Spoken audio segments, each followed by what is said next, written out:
The first experience with Monet was in art school.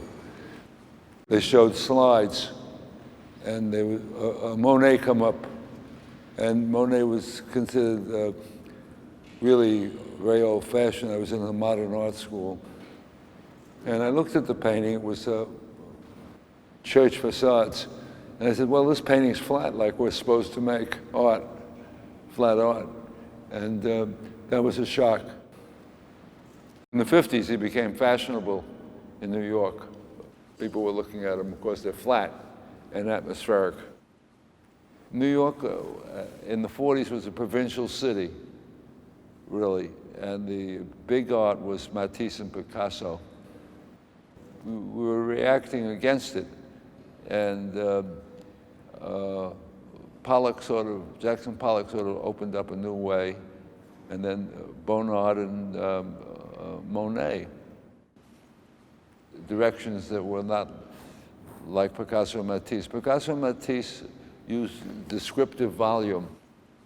Pollock, Bonnard, and Monet don't use descriptive volume, they spread. And that was the way to go. It was my first trip to Europe, and they're very impressive. I think of these paintings like structured like St. Matthew's Passion or the Elgin Marbles. They have a very slow, rhythmic way of appearing, and they keep spreading. And they're really slow. You look at them and new things keep popping up. I think they make references to outdoors, and they could have been outdoors, but a lot of the painting in here, I think, is done in the studio. The water lilies are great paintings, and I kept looking at them, and it seemed ridiculous to paint it. My paintings are post-abstract in structure. The grammar is all from abstract painting, and the idea of the light is the immediate light. It's very quick, immediate sensations. These are more contemplative, and that's the way I sort of got around Monet. But they're post-abstract. They're gestural and they're flat. If the color's right, then it's no longer flat. I mean, it's flat on the surface, but it has depth. And that's the way my paintings are constructed. In scale, again, it goes to Picasso and Matisse. And the New York painters, the abstract painters, were a little earlier than I, went into large-scale painting. And it was a way, for me, it was another way of seeing European painting, and particularly painting that were not fashionable. Monet was one of them. And to paint a large-scale realistic painting was a challenge because it hadn't been done. That was it. And the flatness has to do with the reality of the materials. Also the reality of the vision. So you have two things working. The physical materials aren't aborted to make descriptions, and the physical materials have a reality of their own. And with my paintings, and the other older paintings, you respect the materials. Paintings of Monet refer to reality, but they're no longer realistic to me. They belong to another time period.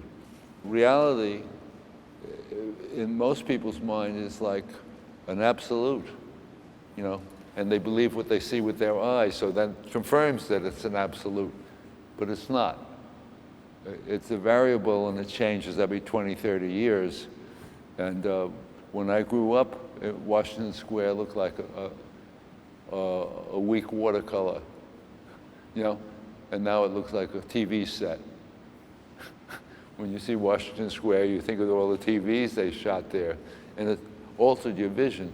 And your vision of reality has been greatly formed by movies and photography and TV. So these paintings don't have anything to do with that. They're logical, they're spatial, you can figure out what they are, and but they don't have anything to do with the immediate present reality. I think my paintings, when I did them, for me, were realistic. In 50 years, they won't be realistic. They'll be art. And these are like art, and they refer back to things, but realistic, they're not realistic. There was a thing in a book that Gombrich wrote. He said, Impressionist painting is realistic, and African sculpture is symbolic. And that to me is a joke, because to an African, an Impressionist painting is not realistic. It doesn't look like anything he sees. He might not even know what it is, but his sculpture is realistic. And their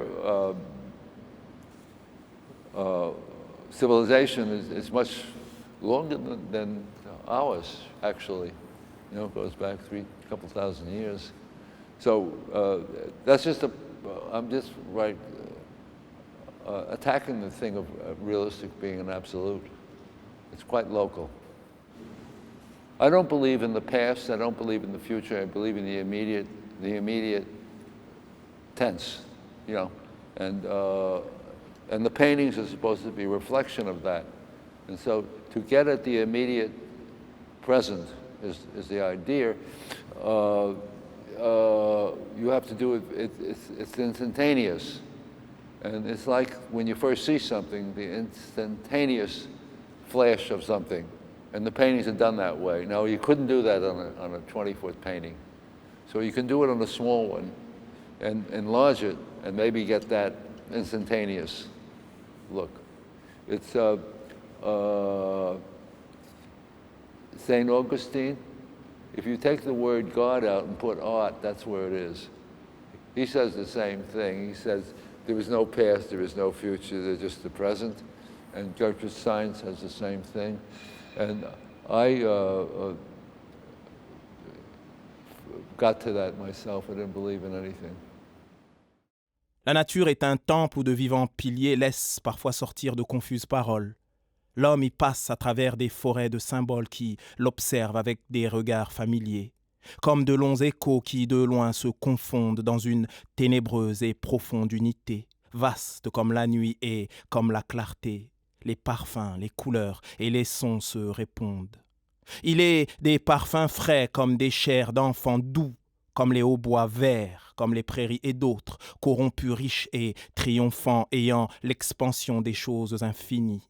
Comme l'ambre, le musc, le benjoin et l'encens qui chantent les transports de l'esprit et des sens.